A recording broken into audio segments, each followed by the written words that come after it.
Oh, right. Yeah, recording. Um, okay. Hello, everybody. Welcome back to the second day. This is actually the second panel of today. We had a small panel earlier today that was very last minute. But either way, good morning, everybody, or good evening, good night, good afternoon, good time zone, good pocket dimension, wherever you are. Welcome back to Bring Your Own Dragon. This time we're going to talk about community and connection.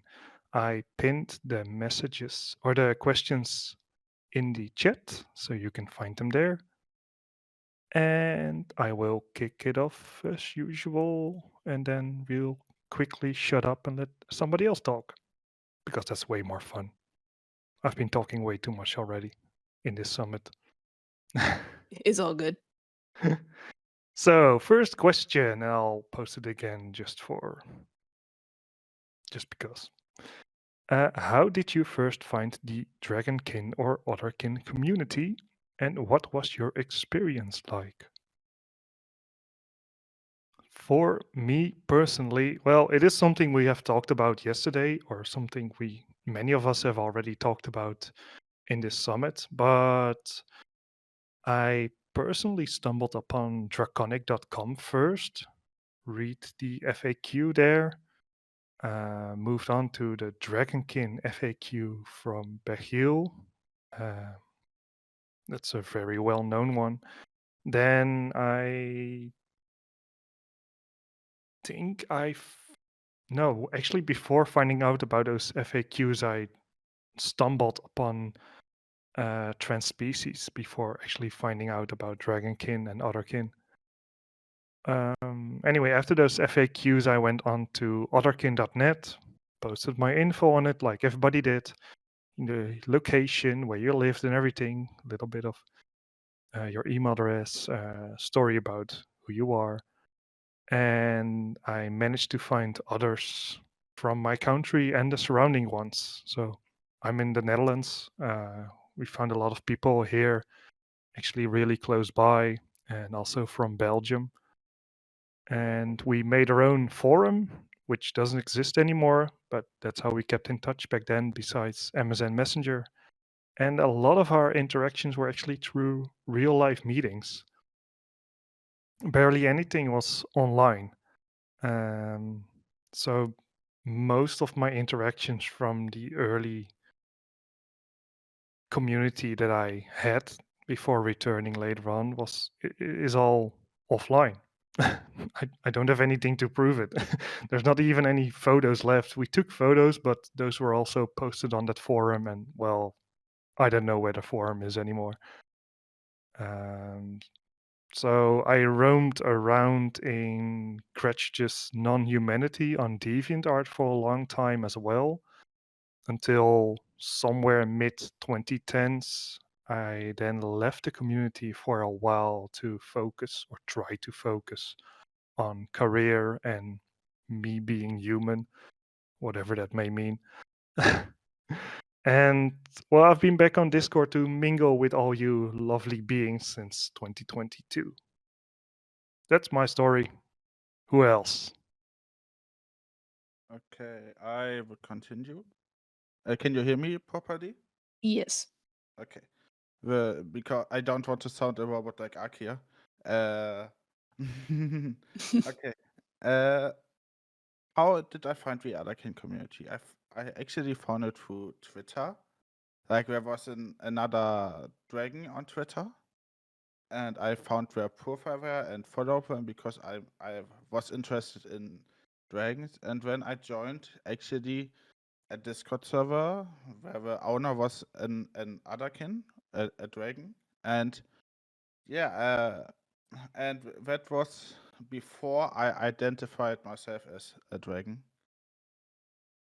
and that is pretty unspectacular, but the good old forum time flight by me because I'm pretty young, 21 at the moment, and I like more like in the modern ages of Discord and things, the good things like that.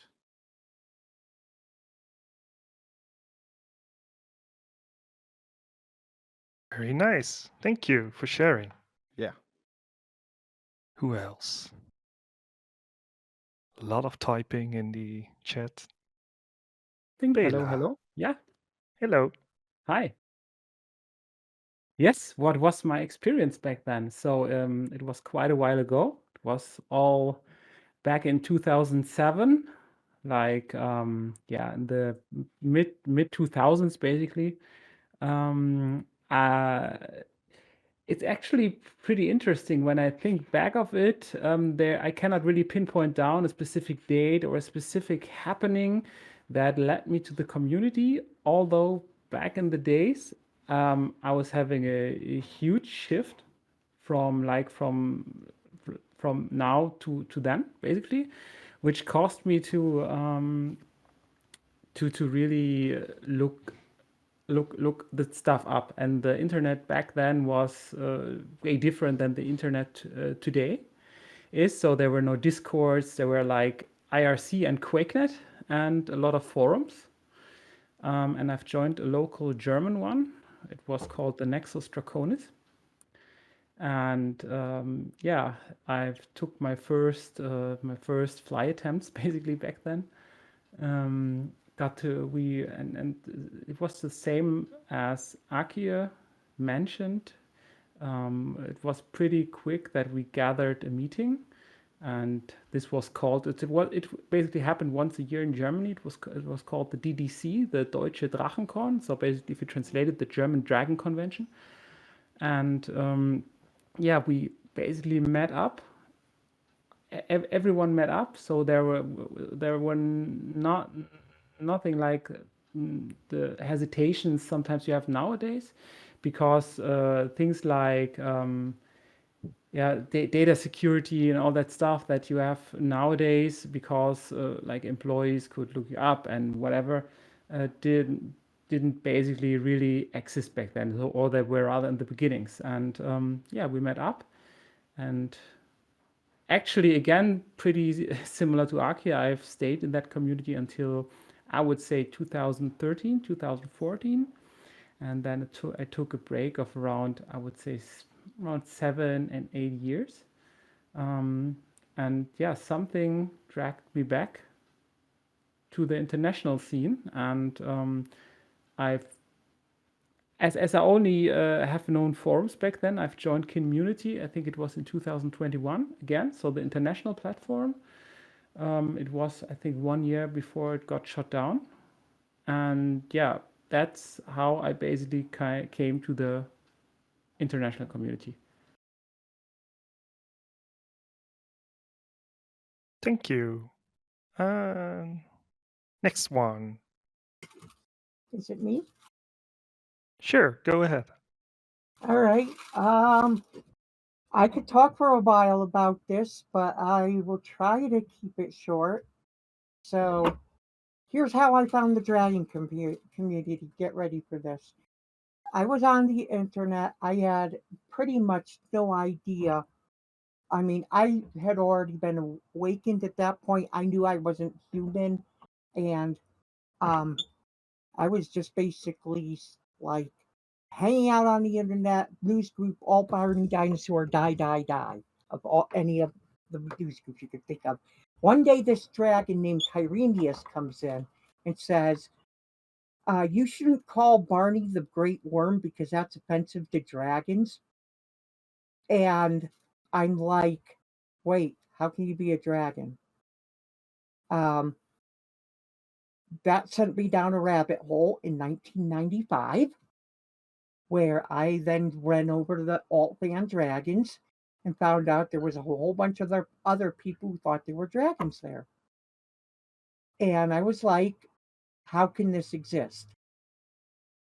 So I ended up starting to post. At first, I posted under the name Neuromancer because that's the handle that I was using in the hacking community.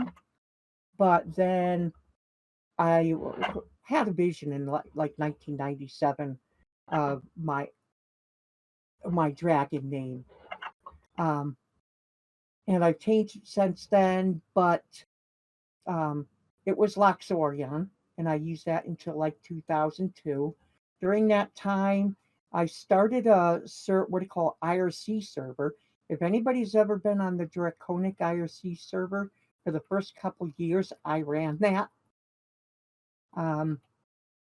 And I was, interestingly enough, I ended up going from Pennsylvania, Georgia, and then going one way to Conference 8 to meet two other dragons named Kajima and Krasnav.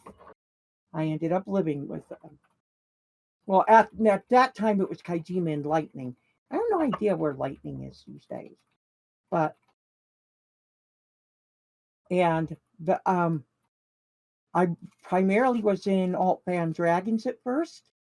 I used to have a mate there, but then I don't want to get into that part. But actually, eventually I met Tis Chillin, who's still around. After the IRC, I got bored of IRC pretty much after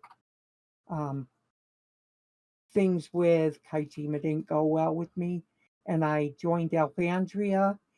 I was very involved in muck architecture. I don't know how many people have ever played the Alphandria muck on here. If you have, I did a lot of code for that. And that was my community until something happened that I don't even remember anymore. I do not remember what happened, but I fell out of the dragon community. I think that it was a problem with probably Starblade, because that's a whole nother thing.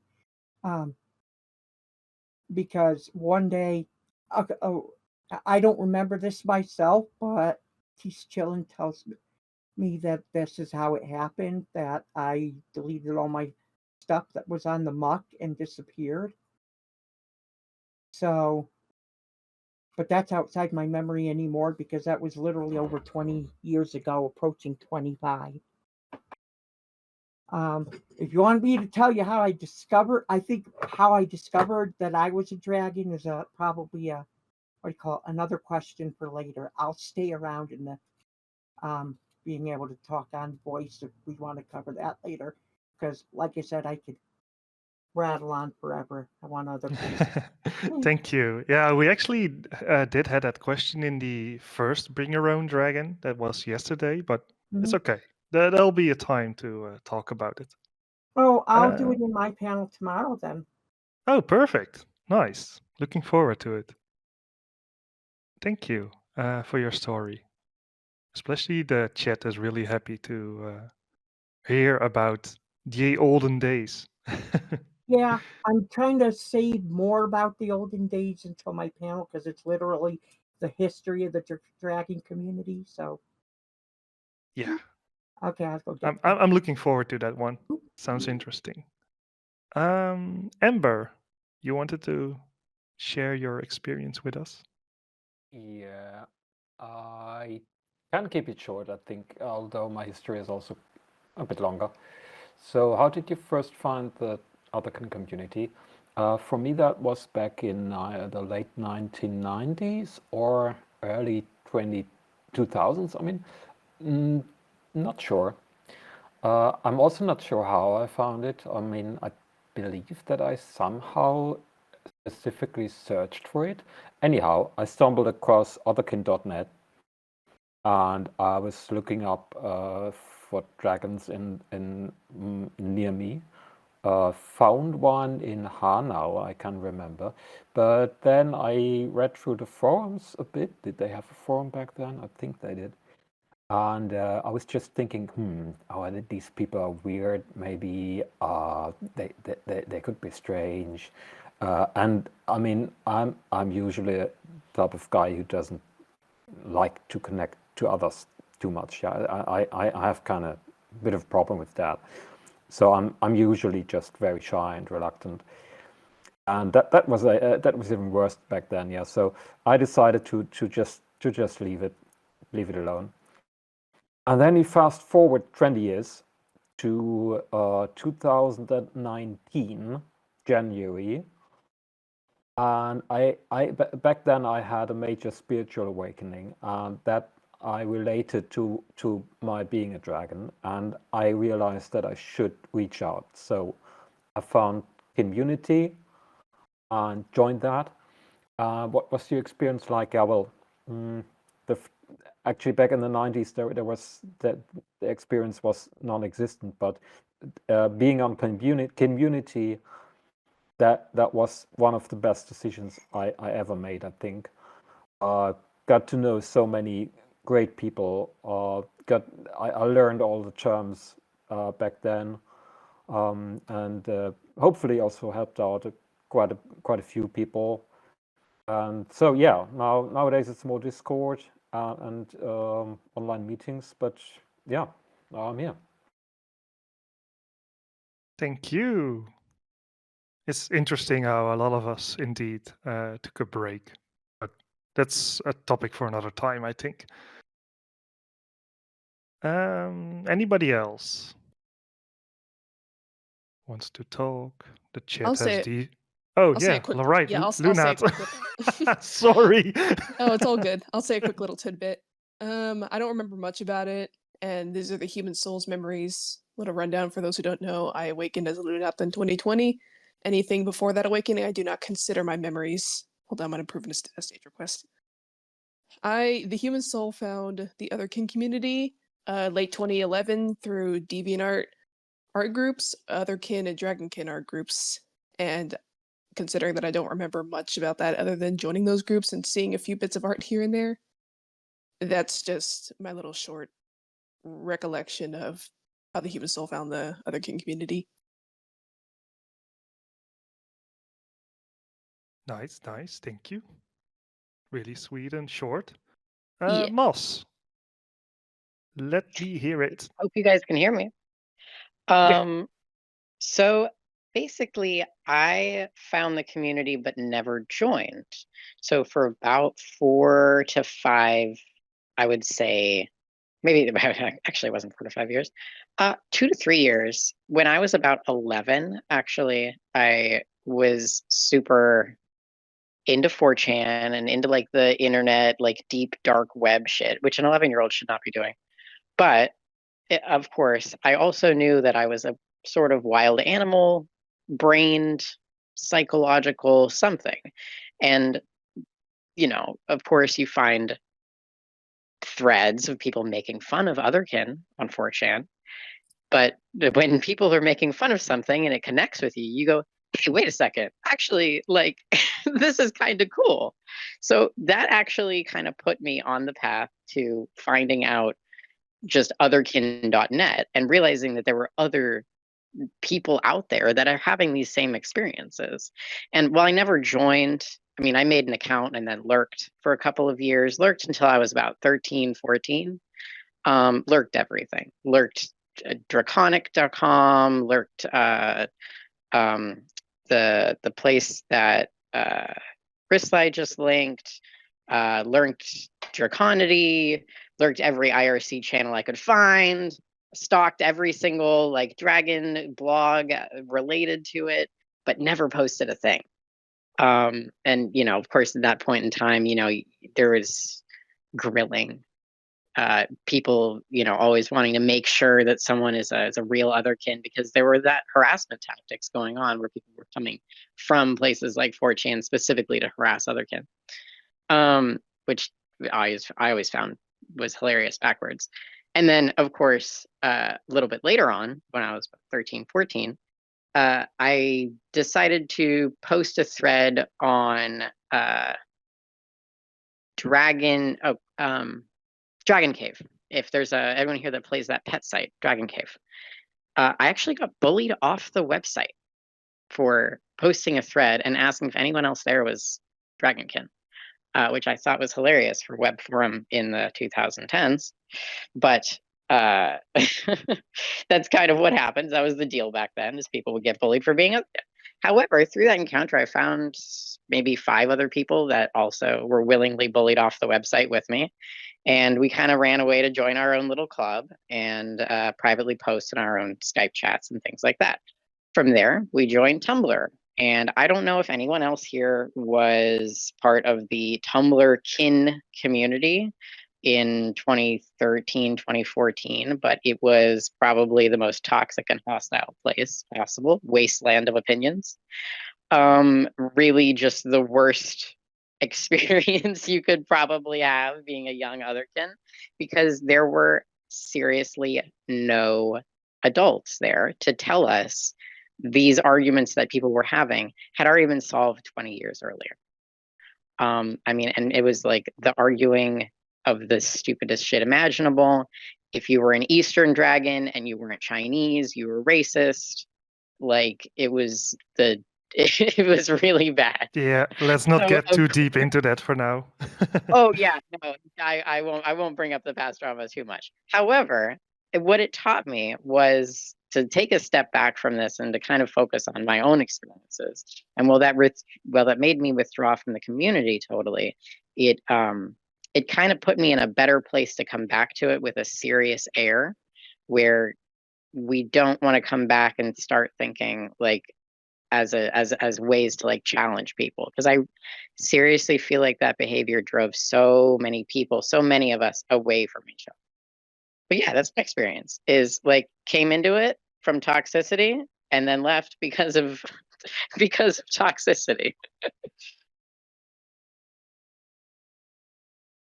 Thank you for sharing that, Moss.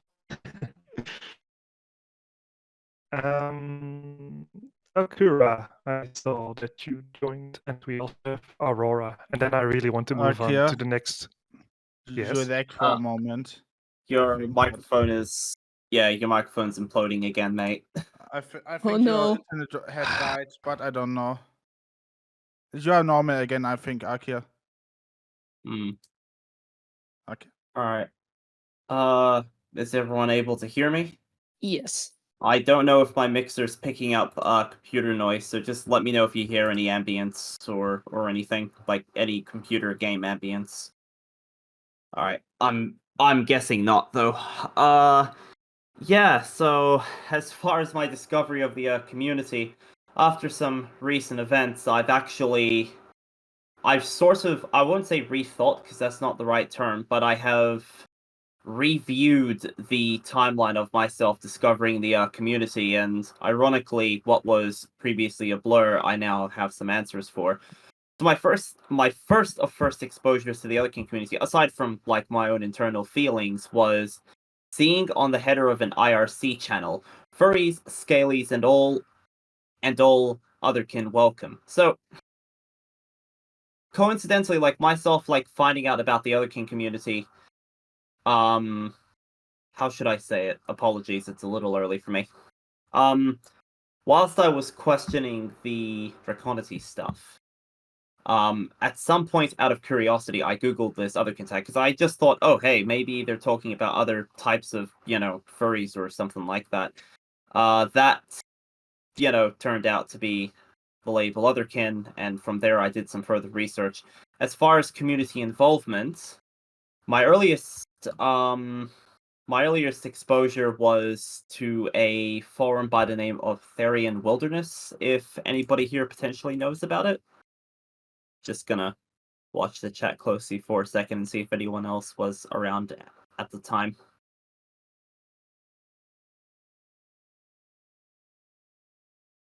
Alright, well, moving on. Basically from there, I joined up a couple of other... Doppel, yes. Actually, your name is very vaguely familiar to me. Funnily enough. Anywho, from there, things very quickly moved out of forums and onto social media. So around the time I joined was one of the first surges towards social media aside from Tumblr. So I was active in the Facebook space for some time, and that is where I like many other people in different points in their history, took a multiple-year-long break from the community, which then led me to joining Therian Guide for a short while. Very bad website, by the way. Get out of it if you're if you're in it.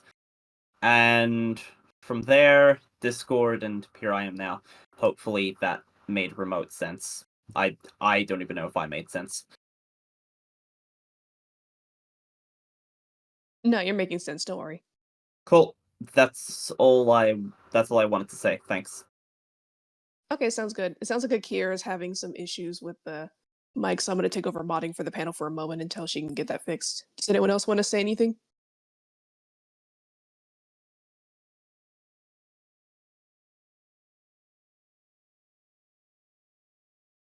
Okay, I'm guessing not. Oh, hang on. Hello. Hello. I just wanted to say that I can help you mod for this section, and that Okay, sounds good. I hear the I- birds. yes, I don't think we went too far in the questions. Was the last one on how we found the community? Yeah. Okay. So I could just say that I found the Dragon King community real quick, so I can contribute something. Through Bashil. When I awakened, I was Googling things on because I was exhausted of being in my body because I knew something was wrong. There was something that never felt right from when I was very, very small. I knew it wasn't right. And I was exhausted of being where I was. And I wanted to find ways to make more of a connection to dragons or feeling not necessarily that I knew I was one, I wanted to become one because that was more agreeable than the body that I had. I didn't realize I wasn't even thinking about that I was one. I thought that was in my little 12-year-old head that didn't make any sense. So then I read Bachil's list of things. He explained a lot about his feelings and some things he had listed in the community. And it was then that I had this like epiphany moment that I was a dragon. And that was interesting to me. It raised a lot of questions and stuff. But from there, he had some sources where I was able to find Draconic. And I lived there for a while. It was actually my favorite site. I liked that there was a lot of help in terms of people to talk to you, and there was a search function on even to find things like, oh, I need somebody that can be a mentor, or maybe I'm looking for someone to be friends with, and that was really agreeable to me. And then I went to Draconic, and unfortunately, I didn't have the same fun experience. But those were the other places that I had found. I also went on to I feel like I went on to let me see if someone answered my question on that. I think I was on the Therian Wilderness. I remember it was like a forum kind of website. It was mostly Therian and it was green. Like everything was green on the website. I don't know if that was Therian Wilderness. And I also really enjoyed I think it was called Otherkin Alliance. I'm not quietly certain, but that was interesting because it opened up my mind to different types of otherkin that were out there. I actually enjoyed there. I had met a guy that was a Hydra that was really cool, and I also learned things about like star seeds and stuff, and that was also very interesting. So anyway, you can move on to the next question. Yeah, understandable. Akira, is your mic issue fixed? Am I working? Yes. Yay, I am Yes. working. Okay. Akia's not a robot. She's working. Yay. You don't know that. Maybe I am a robot. Okay, next question. I haven't heard the last answer, so I want to thank you all. I'm very sure I will listen it back after in the recording, because everybody's story is really interesting so far. For sure. Next question. Do you feel supported or understood by other Dragonkin? What aspects of the community mean the most to you? And I'll go ahead and paste that as well. It is in the pinned message, as I have said before. My own answer is pretty short. Yes, it has helped me immensely to grow personally, both as a person and spiritually. But one thing that really jumps out for me is that talking about things, if it be memories, a feeling, or some vague construct of something, really truly helps to get a grasp on things, and sometimes even helps with remembering new things. Just being able to share it and talk about it with somebody else. This is as if memories sometimes need a trigger before you know what to say about them, and that hearing that from others as well as being able to do that myself is really means a lot to me in a community. I'm sorry, Aurora. Do you want to do this question? I'll go next. It's or does it? Sorry, I have to find the button. Phone. Everybody can hear me all right? Yes. Yes. Awesome. I just wanted to go ahead and answer the first question real quick before we get into the next one. My memory on exactly when I got into the Dragonkin or Otherkin community is a little hazy, but I do remember this. I remember it was in the 2000s. I remember my first experience. I think I vaguely remember getting into an online forum, but I unfortunately don't remember the website's name. And I remember afterwards, after I was able to get access to DeviantArt, I ended up joining a couple of Otherkin.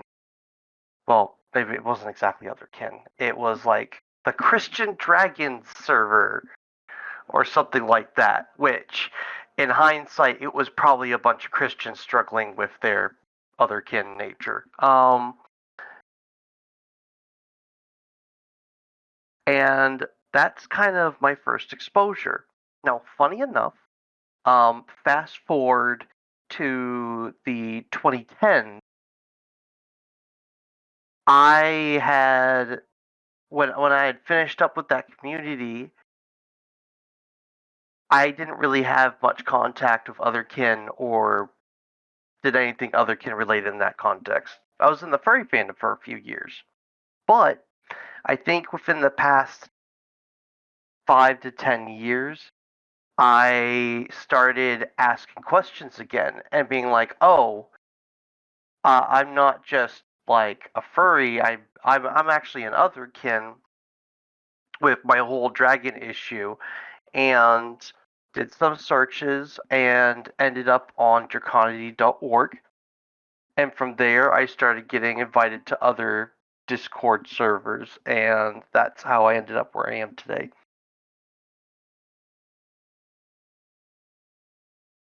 Thank you for sharing. Well, everybody's going crazy about that Christian Dragon website, which I I remember personally, I think I have visited that one as well, somewhere around I found multiple. Awakening.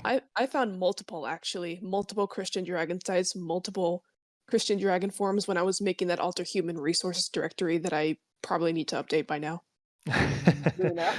Yeah, it was for me. It was a group on DeviantArt that was like Christian Dragons. Even it wasn't even really a I server. vaguely remember that.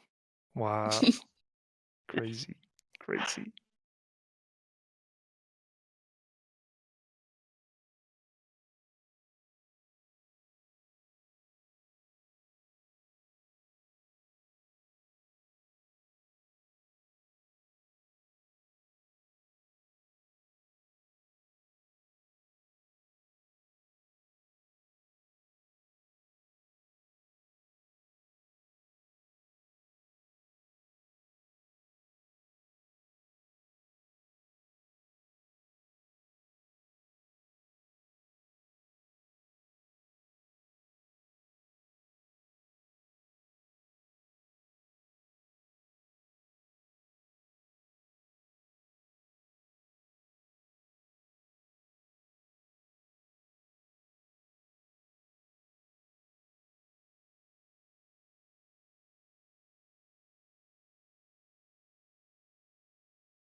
You want to tell us about your Me? experience? My Well, Luxorian or Julian, you can fight it out um, if you want. I'll let And Julian go first. okay, thank you. Okay, what was the question again? Do you feel supported or understood by other drinking? I feel like some drinking have other views on my identity, I would say, but other drinking are supporting me in that, and it's good that there are different views on different topics because everyone is different, and I'm different as well from other dragons because every dragon is different, and I feel really supported in these communities where I am. And I made one bad experience in the past. It was not really a Dragonkin community Discord, but it was more like a dragon / fairy / they like dragon Discord. I was a moderator there, and yeah, I have made a bad experience there. And I don't want to go into much detail on that. And which aspects of the community mean the most for you? To I think the aspects. I think everything, like the people, are very important for me because some individuals help me along my journey, and this is very really important for me, and I hope I can help others with it. Yeah, I think I hustled it a little bit, but I think it's okay. It's all good. I Yeah. appreciate you sharing. That's Yeah. beautiful. Thank you. Luxorian, you wanted to talk.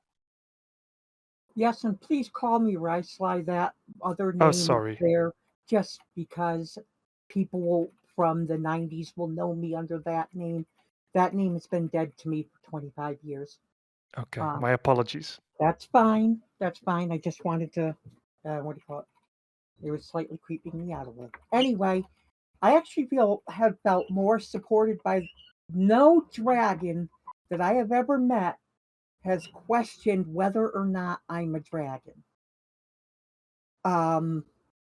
Therefore, I have always felt more supported by the dragon community than I have. Like when Alina went off to the Therian community to try to introduce herself, it was a shit show that I got to watch.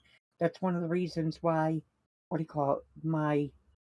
One of my titles in this system is the one who drinks the tears, because while she was crying, I would wipe them away. Anyway, beside the point, I mean, I feel that I don't remember, like I said, I don't remember why I left. I think that just most people floated away from me for a while, especially while Alina was off creating Kitsuhana for her reasons. I'll explain that in another panel. But when I came back to the dragon community, I still recognized a lot of people who were here. And it was like, I'm so glad I found you all again, because I felt like all of those people who touched me and helped me grow in the early 90s or late 90s, early 2000s, like they just were all gone. And I thought, maybe people just grew out of being dragons. How could that happen? That never happened to me. But I'm especially happy with the dragon community as it is now. Honestly, I usually stream my show during this time, but this particular panel has become more important. So, just to say one thing. Oh, that's nice to hear. Thank you, Reslan. You're welcome. That's it's good to hear this. That that we are able to find our ways back. Who else? We're running way out of time, but it's whatever. We'll My see next how far panel's we not get. until like an hour and 20 minutes, so it's fine if we go over. Yeah, okay. That's a good idea. Moss. Can I? Okay. All right. Cool. Yeah, I definitely feel okay. The two words were supported and understood, right? So supported, absolutely, 100%. These days, I could say the things that are true about my identity without getting worried for people to make a call out post or to judge or to say that something isn't real or to accuse of faking, all the classic things that would go on in the extremely toxic places where Therians and other kins used to gather on social media, at least, not really on private forums too much. But here, it's almost on another level where everyone is so careful and considerate and kind. It's so supportive and very, very, very understanding. Now, on the other topic of being understood, I definitely these days I think it's 100% better than it was, but there's always an element of something that will never be understood when it's just talking over the web. And we're getting like so close to closing that gap and making it smaller, which is really nice. But there's something about it where you almost can't communicate the full story no matter what. So I would say definitely supported, understood like 75% of the time. We'll call that a win, don't we? Still a win. Everything over 50% is a win. For me. Yeah. Glass half full. Anybody else?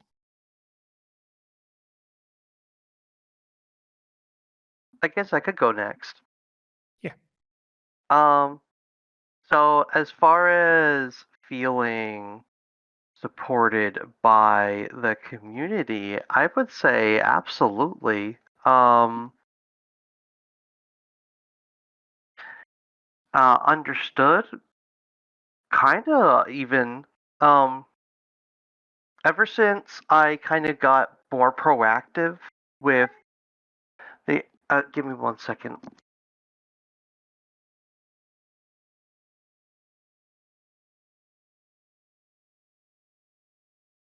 Unless that second is a really long second. Sorry, Okay. parents interrupting. Oh yeah, that's not nice to have. I feel that. They're like, "Where's my stuff?" And I'm like, "I'm in the middle of being a dragon." So where was I? So I do feel absolutely supported. Ever since I joined the community, especially when I got involved with Draconic.org and then started joining other Dragonkin servers. I've been able to share my experiences, and not only did people seem supportive of it, but it feels like I've been inspiring some people as well.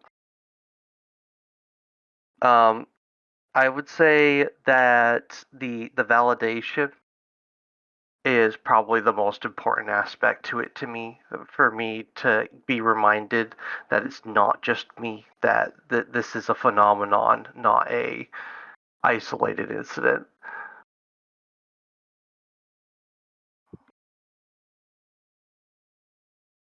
And Yeah. I think that about sums it up, actually. Yeah. Amber, you have anything to add to that? Or your own story, of course. Not too much. I mean, I totally agree that Dragon King community is very supportive. The good thing is that I can tell other dragons things that I don't need to explain when I would take ages to explain it to other people. Partly that is also the case for other Therians, of course. What aspects of the community mean the most to you? Well, mostly the serious discussions and like philosophical conversations, I think. I'm not so much the type for the game stuff and the fun stuff and so on. Can do that, but usually I I don't feel that comfortable as others do doing that.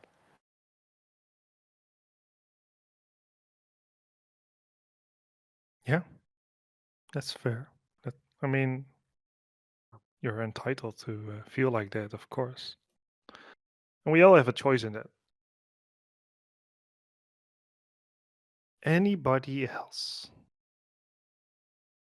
I know Alcura wanted to speak real quick. Yeah. Alright. Look, as far as I'll try to keep it as short as possible. As far as being, as far as feeling accepted in this community, generally speaking, in the Spire and a couple of other spaces, certainly. One thing I just wanted to very quickly comment, however, is I've seen quite a few tumultuous periods and quite a few turbulent places within the community. I wouldn't go as far as to say that the community in general is super accepting. Definitely better than what it was before. Long story short, I would ask that people make a conscious effort to keep it that way. It's very easy for any community to fall apart very, very quickly because of some kind of strange internal conflict. So, well, that's it actually. Thank you. Yeah, thank you for sharing.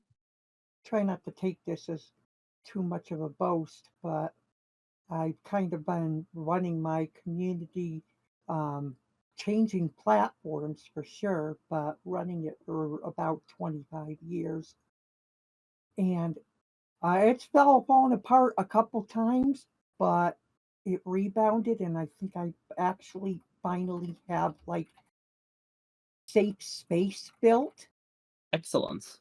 And Yeah. that is You definitely have to freaking learn that, though. You get after 25 years, you get an instinct about who's going to troll. You just get it, and you see it coming a mile away. Oh, it's not just necessarily trolling, but that being said, fantastic for sure. Risley, was it? Yeah, Ricelai. Yeah, Risley, right. Well, Well, fantastic. if you want And to, I'm not going to try to make anybody pronounce it this way, but it's actually Ricelai. But Risley, right. yeah, you don't I'll try have my to try best. to do that. Right. Because, Well, that is definitely fantastic though. Like your mention of the community that you've successfully kept stable. And I guess another thing I can add is like you said 25 years. We've had 25 years to learn how to do this, and thankfully we are doing well. It's just best that we not forget how we actually got here, if that makes any sense. yeah, like in the beginning, even I would say even Elena was like guilty of some gatekeeping because she felt that that's what the standard was. She had been programmed in a certain way from all the experiences she had in the Therian community that she had to uphold some kind of standard, even if she hated their standards with a passion. So it's kind of like it took her a long time to come to terms with like Fictionkin. Yeah. And it's like, yeah, they're a completely accepted freaking thing now, but back in the old days, it was like they wouldn't even give you if you joined a forum and said that you were Fictionkin, it was instant ban. I mean, there wasn't even a discussion about it. You got basically labeled as a wishkin back then for saying that. The hell is a wishkin? Oh, I know that Oh, I term. wish I was this. If you wish to be something. Basically gatekeeping in the worst form. Isn't that what the anti other heart? I was about to say, yeah, it kind of sounded like that to me. Yeah. Fair More enough. derogatory. All right, I'm going to save, what do you call it, since we're getting late, I'm going to save a lot of this for my own panel. I can see my own panel is going to go for 2 hours, so not after Ooh. this. Okay, I'm Yeah, going to label it BYOD too. We're going to have a discussion. All right, excellent. Nice, nice. Well, that's all. Well, that's all I wanted to say. Thanks for listening. I do have to ask, Recite, like, do you Oh. think that back then some of that was warranted because the community was under threat? What kind of intent? Do you think that that gatekeeping behavior was warranted back in the day because the community was under threat from people outside trolls trying to harass? I mean, Otherkin were a big focus in like lolcow media and stuff like that. Back in the 1990s, those things didn't freaking exist. Like, the general internet was entirely unaware of us. Unless we were in our specific spaces, like IRC and stuff. Yeah, there were a few minor websites and places, like I think that the Vixen controlled library popped up in 1998. But like there wasn't huge forums I mean, we created those forums. We ended up creating, I think that a lot of the original elitism and stuff came from the sense that we have a special and unique experience, and that we don't want it to be cheapened by people who are just trying to be part of the group. Like, they wanted people to be able to explain why they felt that they were either otherkin, dragon, etc. And if you weren't able to come up with a good explanation, then it was like, then you really didn't have a basis for your belief. It's almost like how atheists have, what do you call it, debates with Christians and other theists. If you listen to the atheist podcasts out there and the way they approach things, it's like a very, do you have a psychological basis for your belief that you are a dragon? Do you have the phantom limb sensations? Tell us your proof. And then if you had dreams, it's like, well, dreams aren't enough. Because I should be okay. This is a topic that I could go on for 2 hours. So I hope I answered your question. You've definitely answered the question, but let's not make it 2 hours. Just about one question, please. All right. Yeah, I will definitely talk about many things and try to be expedient when my panel rolls around. Understandable. The more you tell about it, the more I'm looking forward to hearing it. Okay. Okay, I am going to move on to the next question. Otherwise, Sounds we're good. really running out of time. So the next question is, have you ever shared your identity with someone outside of the community? And how did they react? I'll go ahead and take the spot first. I personally have only done so earlier this year for the very first time. I got really close to a burnout from work, and I got in contact with a very spiritual life coach. From the first conversation that I had with him, we just clicked. You know, sometimes you just feel that you can talk with somebody. I felt so at ease, and I really wanted to be truthful to someone that is there to help me. So I thought I might as well just tell everything. And he was completely accepting of it, which was pretty surprising to my own understanding of how a human would be accepting of it. He believes he believed it wasn't even such an odd idea to think that the soul of a different creature can inhabit a human body. So, in short, it was a very, very nice experience for me, and felt really good to share that with somebody outside. Who else? Understandable. Nice. Can I continue? Yeah, go for it. Yeah, go on. Okay. Uh, hey, I haven't really shared my identity with the outside world, but I have it in my Discord status, and I changed my profile picture some time ago to a dragon. And when I changed it again to this dragon that I have right now in my profile picture, this is actually me. And yeah, because I had another profile picture with a logo in it before that. My brother recognized it, actually my brother, and he DM'd me on that, or just wrote me like a message on WhatsApp. I don't know, or on Discord. I don't really know at the moment. And he said, "Yeah, uh, I I didn't really tell him about that I am a dragon, and he told me, even if you are a dragon, I would support you with it, or like uh, if you have like not if you are like having another thing with it. He had feeling it, but I haven't really told him it yet. Some time ago I was really before that I gonna tell him this, but I don't know if I should, so I don't gonna tell him. But he Understandable. reacted really kindly when I changed my profile picture. Well, that's good to Yeah. hear at least. Yeah. I know for my being, I have told people outside the otherkin community about my non-humanity. For those who don't know, I'm Indigenous Maya, though I call myself Indigenous. I say I'm Indigenous Mesoamerican.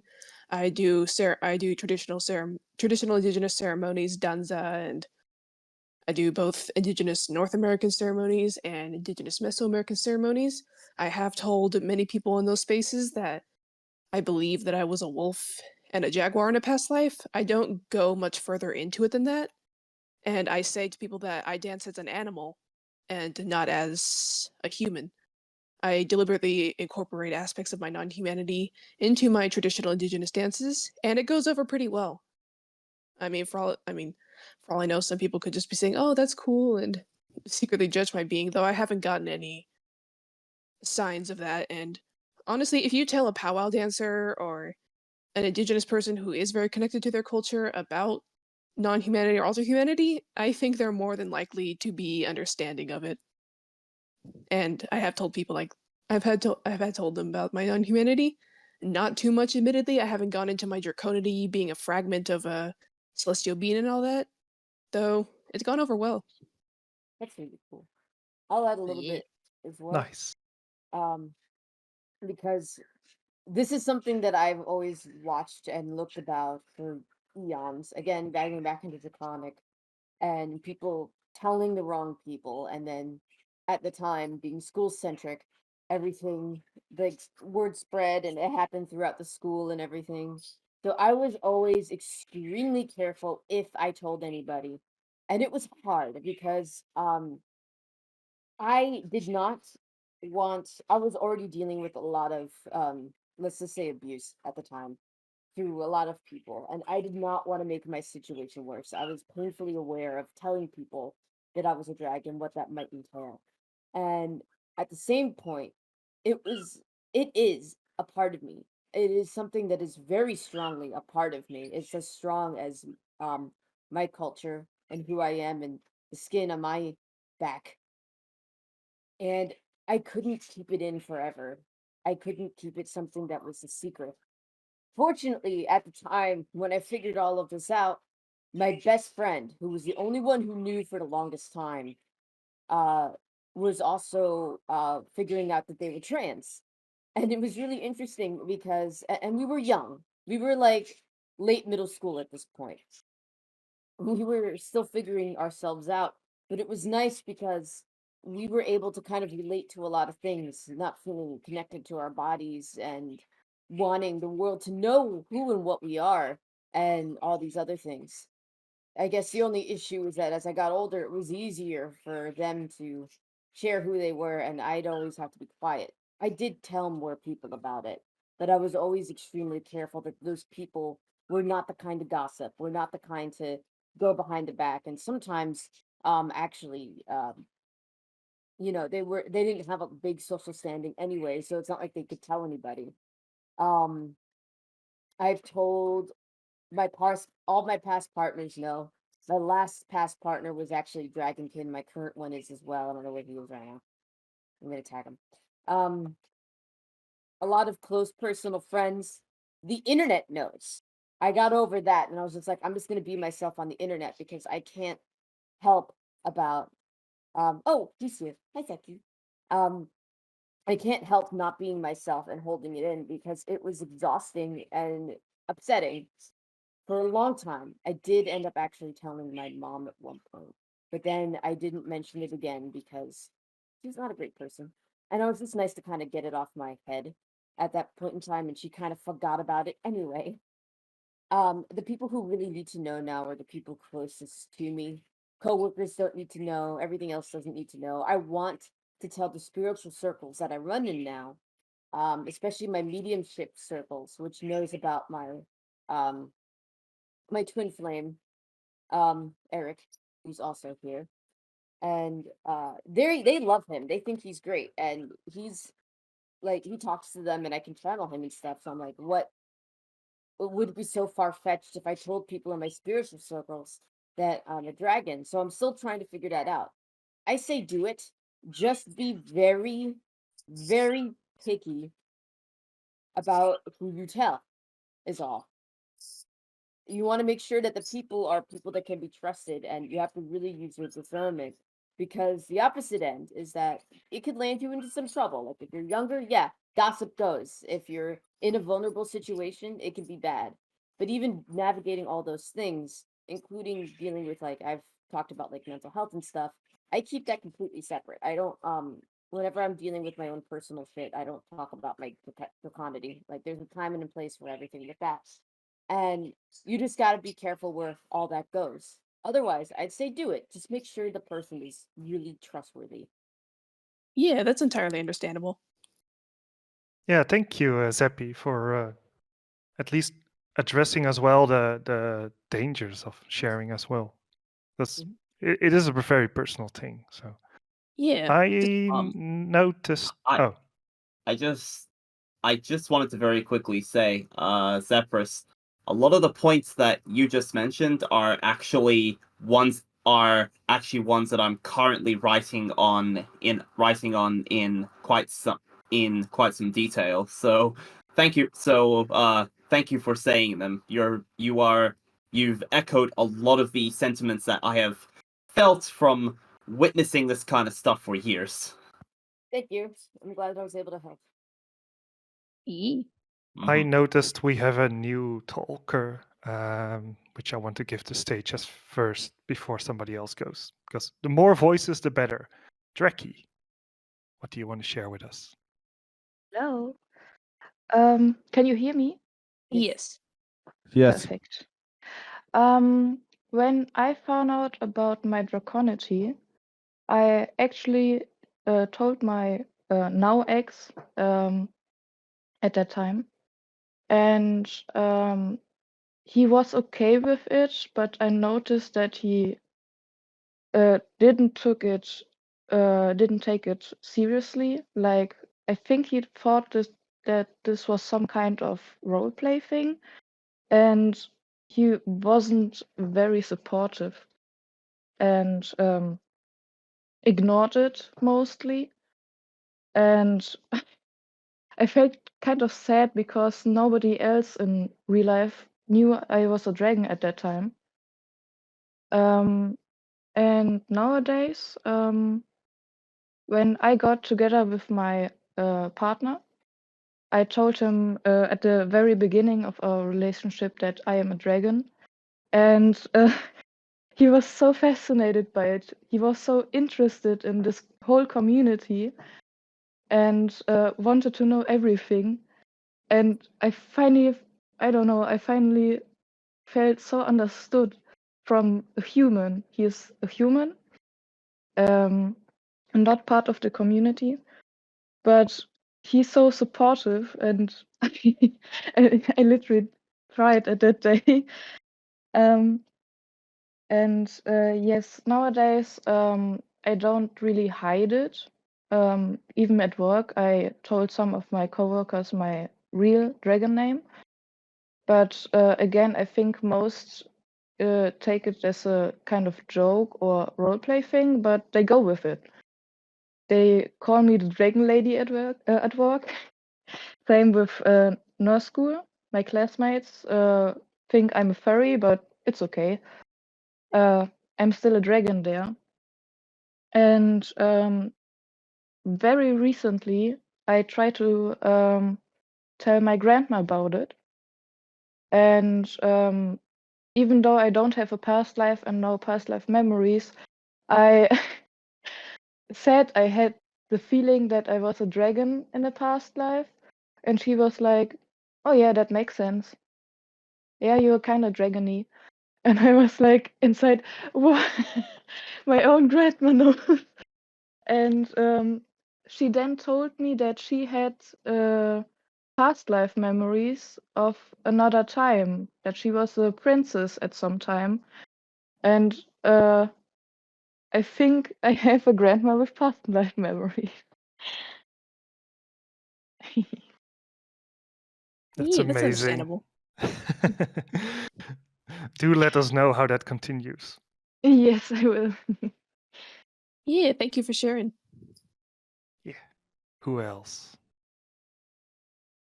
We're running out of time anyway, or way over time anyway, so it doesn't matter. Understandable. Aurora. So I think I have shared. I keep double checking the question because sometimes I feel like I have a goldfish memory. So I've shared my my identity with a couple of people actually. So first and foremost, among my friend circles, I have some very close friends in the furry community, and I've shared my other kin side with them, and they've been very supportive of me. I've also shared it with a few of my siblings. One of which is it's a interesting family dynamic. I won't get too far into it, but long story short, the siblings that I've shared it with seem to take the information at heart, but they don't go out of their way to ask me questions or anything. They just accept it at face value, which I'm okay with. You know, you have some people that you actively talk about it with, and then you have some people that it's just nice that they know and accept you. Yeah. Nothing to add to that. Amber. Hi. Yeah, well, I told quite a number of people, including my mother. So yeah, at some point she just called me human 3 times, and then I couldn't hold back. It just broke out of me. So on that occasion, also my father actually got note that I'm non-human, and that brought me to discovering that one of my relatives is also non-human, which I didn't know, and that was quite stunning.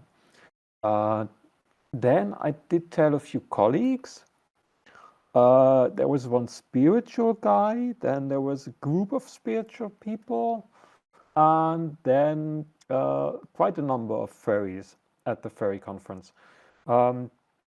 I did not tell everything to everybody. I mean, some people I just told, hey, my spiritual family are dragons. Others I just told that I'm non-human, but didn't explain that I'm a dragon.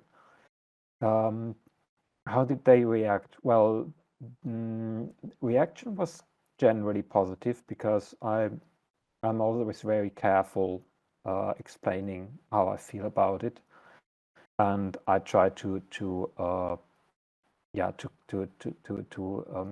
catch people where they are. I mean, yeah, just start explaining on common ground. The spiritual guy accepted it just straight away. Generally, the spiritual community as well. I have to add, I often mention that I'm a dragon on the YouTube comments. And often I'm commenting spiritual videos, so those people are quite open, I think, to it.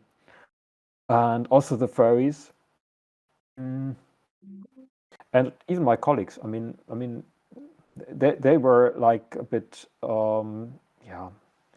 They didn't react negative, but they also seemed that they didn't fully understand, but still, it didn't change the relation I have to them. So it went very well.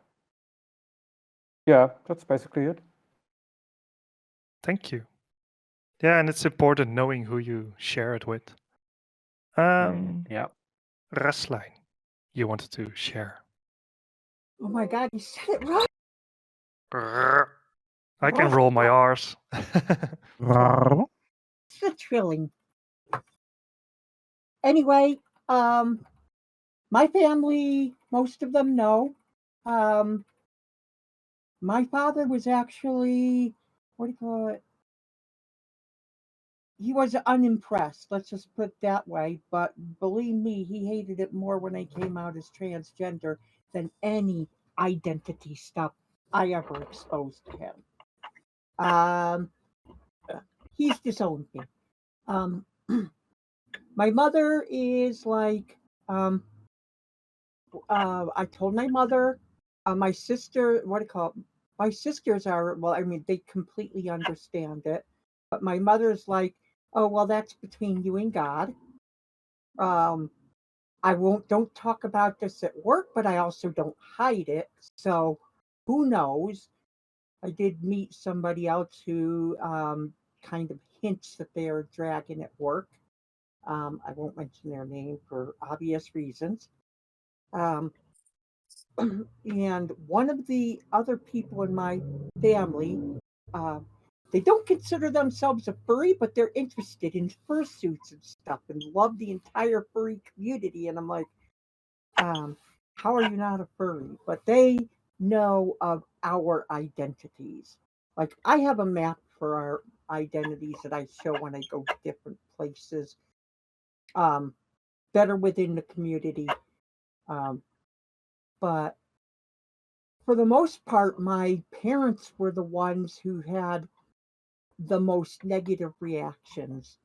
Obviously, if the younger the generation is, the more that people tend to be accepting of it, because I think they're just like raised in a generation where there's a lot of exploration of identity going on right now. Like I never thought in my life that fairyantropy would be a news item. Yeah, we're gaining popularity. But then you get in, what do you call it? Some senator actually using the word Therian and talking about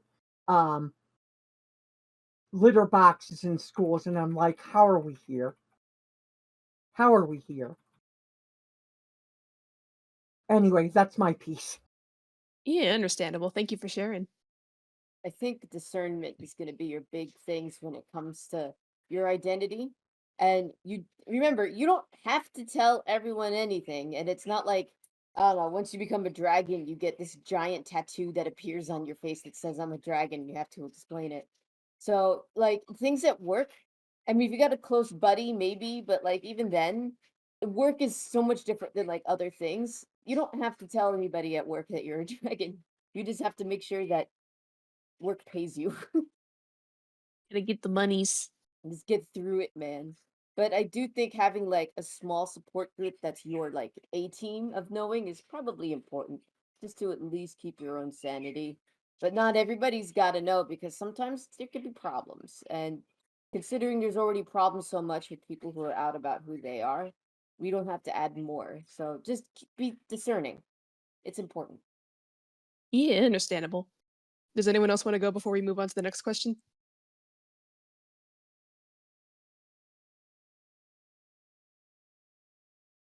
I guess not. Akira, do you want to do the next question? Next question. Yeah. The next question, the final question. Well, not really the final question, but the final question of the 4 that I had. And then I have a few more fun ones because I thought we would be ending before the hour was full. Gods, was I wrong? Yeah. Final question. What do you hope to gain from connecting with others who share in your Draconity? Basically, why are you here? Doesn't sound really very nice, but that's basically what it boils down to. Yeah. Earlier today, I posted a message in the journaling channel of the summit that pretty much touched upon this. But the fact that despite being spread across the world, we are talking with people from Australia, from Europe, from America. We can be here as one and share our experiences and knowledge, and that is worth so much. Knowing you are not alone and being able to share those ups and downs of living life as a non-human is, I think, important to keep us sane in daily life. Letting that dragon out now and then to take to the skies or run through the field, it keeps our soul young and free, I think. So, yeah. Yeah, for sure. That's a good one. Yeah. I guess originally I was here mostly was to find answers because that's just kind of how I work. Like, I'm very science brained, and for me, it's been difficult accepting my draconity on that level. But I want to know why I am like this, and it's funny because I've learned a lot more about stuff recently, spiritually, about things with me, and even things regarding Eric as well, that I can see and like I can manage things now, but I still don't completely understand why I'm a dragon now because in my past life I wasn't. In a lot of my past lives I wasn't. So it's just something that was supposed to be now, but it didn't end up that way. So it's I also was hoping for companionship in the beginning.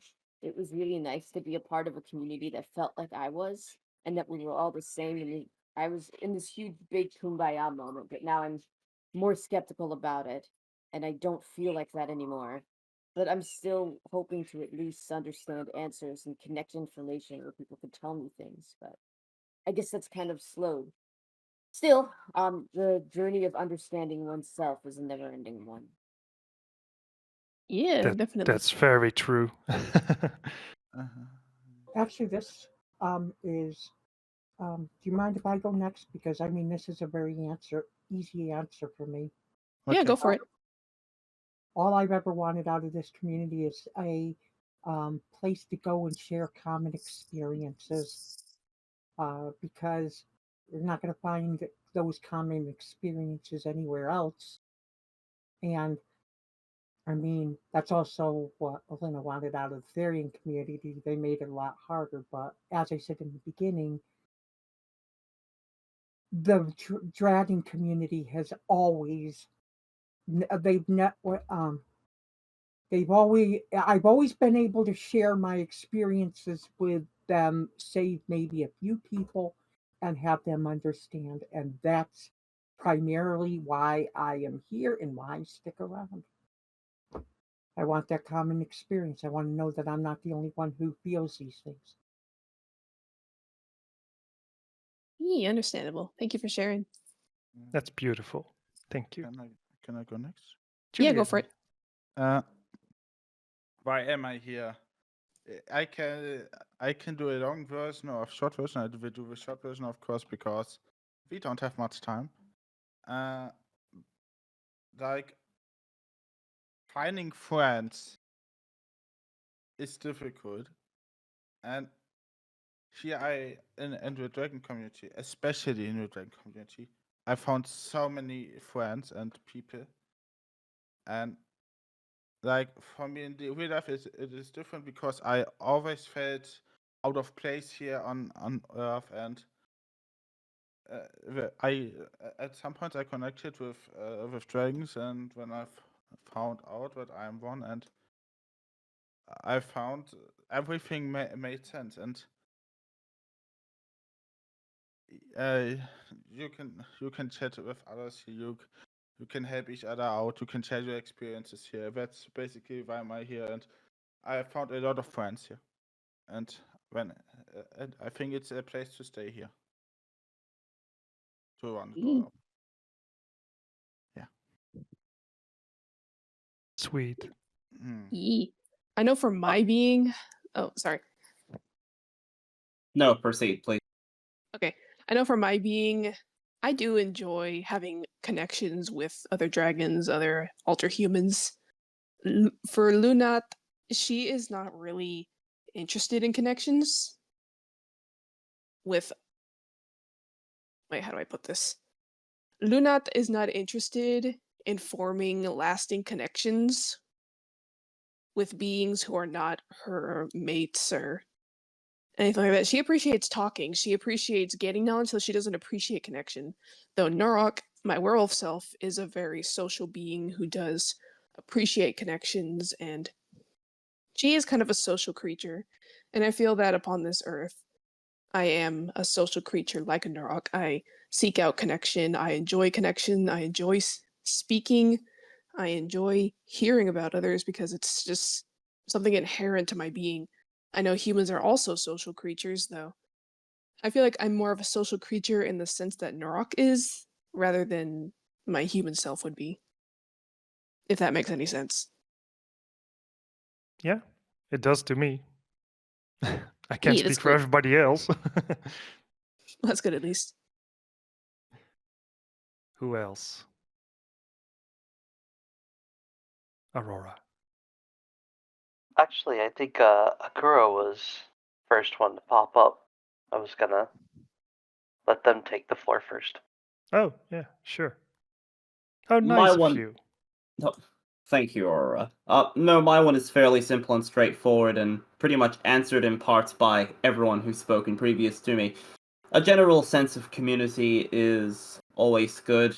To an extent, I kind of how do I exactly describe it? I also stick around in the community as sorry, I need to start that sentence again.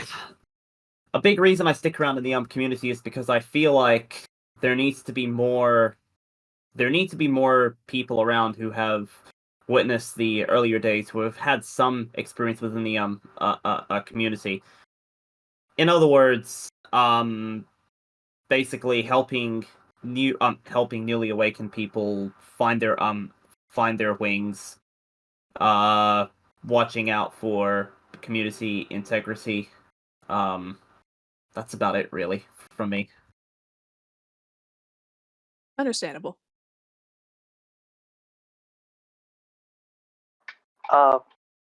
Okay. I think it's my turn now. So for me, it is pretty simple. The reason why I seek out other kin and dragon communities is because it's a reminder.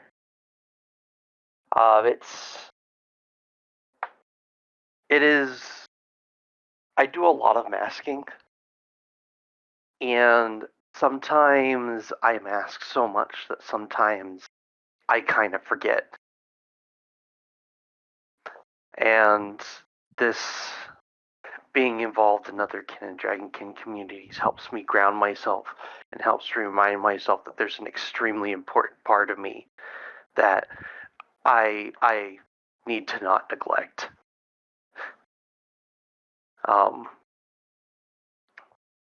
And so that's why I seek out these communities, because I want to share my experiences and I want to be reminded of who I am on the inside, and I want other people and myself to know that it's more than just an idea. It's something that we have in common. I think that about sums it up. Yeah.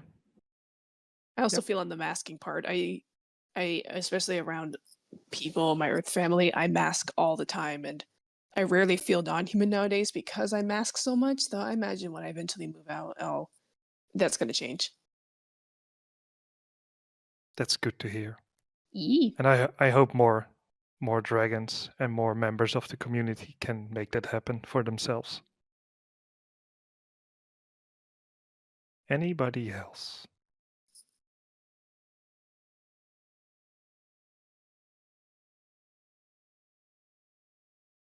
Looks like we can Nope. move on to the other questions, the Yeah. goofy questions. Do we still have time? Yeah, it's fine. Don't worry about it. I don't need to start the stage like 5 minutes before my panel.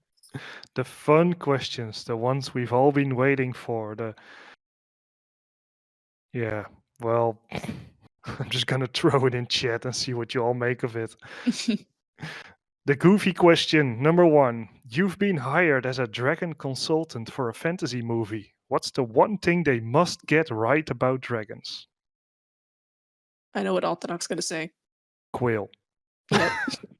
There has to be a quill in there. There has to be. There's no other choice. I personally didn't prepare an answer for this, and I really want to hear about somebody else. Yeah. I didn't prepare one as well because you just asked me this. But what I she am. says, not all evil. This is a pretty good answer for that. Not all dragons are evil. Only I some would, dragons are evil. I would love to expand on that. I think people need to realize that dragons are a society just like any other race or kind or species. We got our evil ones, we got our good ones, we got our tiny ones, we got our huge ones. This is not a homogenous group. Yes. I mean, we are all kind of different dragons, and they are so different, at least so different as humans. Humans are different as us, so are dragons. Yeah, and Yeah, that is what I would get right about dragons, and yeah. I have butterfly wings. I would love to see that in a movie. What do you mean? Which wings? The butterfly wings. Ah, butterfly wings. Who else? I think that if I was a dragon consultant for a movie, I would think the one thing they absolutely had to get right is that they would need to be relatable. Whether they're a protagonist or an antagonist, I think the audience needs to get a chance to see things from the dragon's perspective. That would be really cool to see. Yeah. Dragonheart was a good example of this, actually. Rings of Fire is another good example, but it's a book. Yeah. Well, yeah, there's a lot of books that go into this, but I think that's a whole different panel. Yeah. I have one request and one request only. Say it. More feathers. Yeah. Thank you. That Yeah, we would are, also. I mean, my kind are underrepresented. Have you seen the Aragon movie, as badly written as it was? We don't talk about that. The forbidden fruit.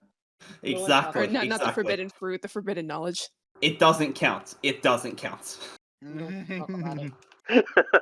Exactly. Problematic. Whoever said that. Can we talk about Dungeons and Okay. Dragons? Not the new one, My the old one. the new one's so good though. The Yeah, it's new Thunderchild. I went to the making of panel for that movie. They did so much work on that. It was insane. But my really annoying bugged out thing whenever I watch like a realistic dragon movie that's supposed to have realistic like flying physics or anything like that and stylized, like I don't have a problem with it, of course, because it's stylized. But if you're trying to make a realistic dragon movie with like realistic flying and they don't attach the wing membrane to the rest of the body, they're like they make them like dragonfly wings where they don't attach to the rest of the body. That can't produce lift. It doesn't work like that. It drives my dragon brain insane every single time I see it. It's not physics. They're levitating. It is not levitating. It's just magic. Yo, guys, what did you all think about? Years. What did you all think about Raya and the Last Dragon? I hate that movie. We don't speak of it. Ah, Is it not good? It's a I curse didn't even word. see it. I liked it. it was cute. I liked it. It was such a cute movie.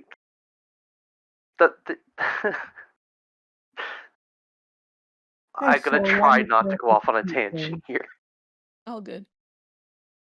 Oh, and then the other thing is like, I have never seen any dragon power in any movie that wasn't How to Train Your Dragon, that wasn't straight up fire. Like any other dragon movie you get, unless it's like Game of Thrones and it turned into an ice zombie, like then they get ice breath. But you don't get like any other dragons with like anything else besides fire in Have any you realistic. seen Wish Yeah. Dragon? Is it a realistic movie? No. That's a very fast no.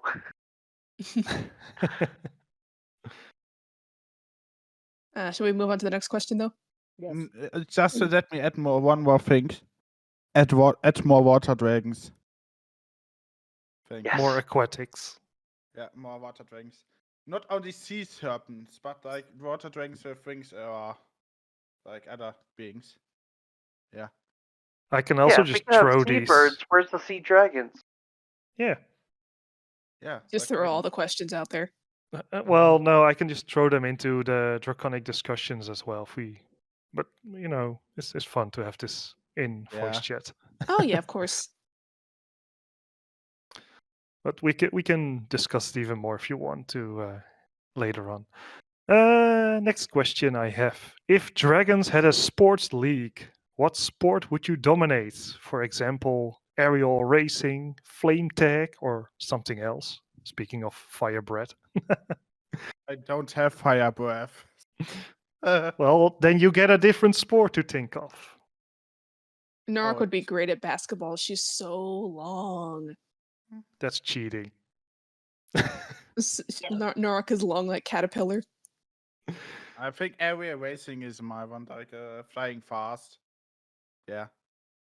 Area Yeah, racing I would is- love to do that. Yeah, this is actually reminding me of Disney Planes. This is one a game that I had on my Nintendo 3DS, and this is actually all about racing in the air, about planes. Yeah, and I love that game. I loved it as a kid. Yeah, I think I would do area racing. But yeah, I would love to see what other dragons can come up with. Like, you know, if you think of the Harry Potter universe of Quidditch and stuff like that. Dragons Like, playing Quidditch. what no. can we I think was of trying when it not to comes say to that. We do not speak of that. Well, no, but you know, looking at your own draconic form and trying to figure out a Quidditch would be so sport cool, that would work for you. Guys, I just imagining how dragons are sitting on broomsticks and trying to play Quidditch. Well, you We don't wouldn't need one need then. broomsticks. Yeah. Yeah, with, I think- yeah, I and then think that it- without broomsticks. See, think Moz that has it- it. Gladiator show. Hell yeah. Our gladiator show. Oh no. I Oh, would have be to good go- at being the thing that they try to catch around Quidditch, whatever. The golden snitch would just be a fairy dragon. Broomstick is a weapon. Guys, I have to think of another scene when you are mentioning gladiator fights. I have to think of like book 1 of Wings of Fire. If you know the book, I know that one specific character is thrilled about gladiator fights. Yeah. I don't gonna mention this character because it's spoiling, so go and read the first book. Yeah. I'm thinking of dragons piloting planes and doing plane races. Plane races. Yes, so that would be funny I as well. actually do not fly fast enough to be Gosh. in any type of race. Yeah, I But think oh my, that would be I'm getting funny. so sidetracked. All good. Next question. On the No, that's not what I spot. mean. I want to say this. There's a comic of a guy asking a dragon why he's riding in an airplane, and he goes, "Well, you see, one, it's exhausting. Two, it burns more calories, and three, if I just pay for 2 seats, I get free food." Mhm. Nice. Zeki. I think a lot of dragons are jumping onto the fighting with a fighter jet or flying. Would be even more fun if you had to catch the jet first and then steer it towards the What was finish. David talking about? You get to be in magic or magic sports because I would excel at that. Yeah. Well, that could also work. Ooh, I The- would love to participate in Not magic much in the sports. physical department. Let's just put it this way: my average size is about 10 centimeters high and about 18 centimeters long. So I could use a human as a horse in a race. Oh heck. Human racing.